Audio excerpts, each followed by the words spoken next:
Here is our spicy video for our second topic in Unit 8, which talks about surface area and volume. This is a surface area of cylinders spicy video.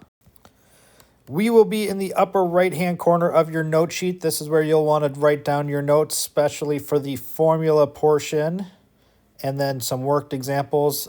As always, if you've run out of space for the worked examples, you have space on the back. Just make sure you label it for future reference.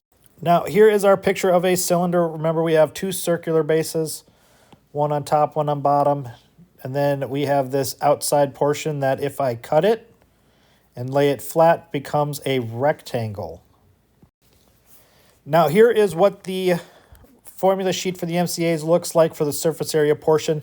They just give you the very basic version of it. You're going to have to remember some things about cylinders that'll work specifically for this. So for instance, the perimeter of a circle we know is that special word circumference, which is pi times the diameter. So in our formula, we would have pi times the diameter times the height. But also, we have the area of the base. Well, the area of a circle is pi times the radius squared.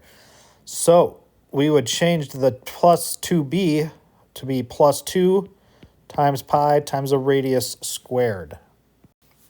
Now, a bit of advice once we get to the MCAs, which will be coming up soon. You can write whatever you want on the formula sheet. I would go ahead and quick jot this down so you don't forget it and you have it whenever you need it on any question that may come up.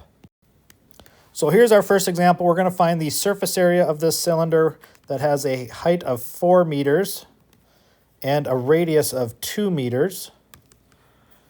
So once again, surface area is the perimeter, which is pi times the diameter times the height, plus 2 times the area of the base, which is pi times the radius squared.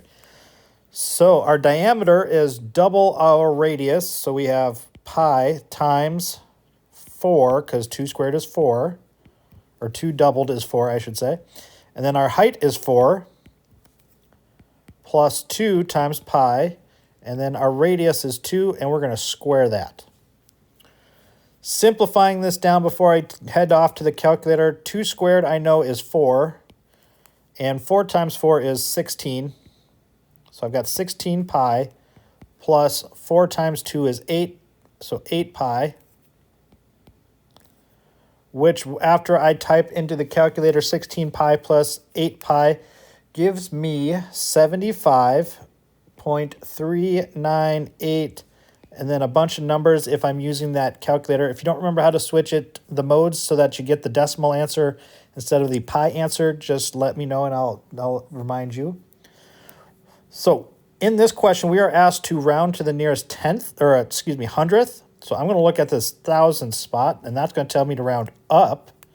So the 9 becomes a 0, which means I'm going to add to the tenths.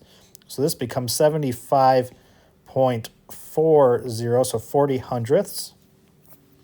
And my units is still meters squared because surface area is a two-dimensional measurement. Here's our second example. We are asked to find the surface area of this cylinder with a height of 7 centimeters and radius of 4 centimeters, which means our surface area formula, we have pi diameter times height plus 2 pi times the radius squared. Our diameter is 4 doubled, which is 8, so pi times 8, height is 7, plus 2 pi, radius of 4 squared. Doing some housekeeping before I head off to the calculator, 4 squared is 16, so we have 8 times 7 is 56. So 56 pi plus 16 times 2 is 32, so 32 pi. Now if I type that in the calculator, I will end up with 276.4601 ... bunch of other numbers. This question I'm going to ask to be round to the nearest thousandth. So I'm going to look at the 10,000 spot, which is a 1. That tells me to round down, so I'm left with 276 and 460 thousandths. And then my units are centimeters squared. Now you've got all the information you're going to need for the spicy level questions on cylinders, so head off to Delta Math.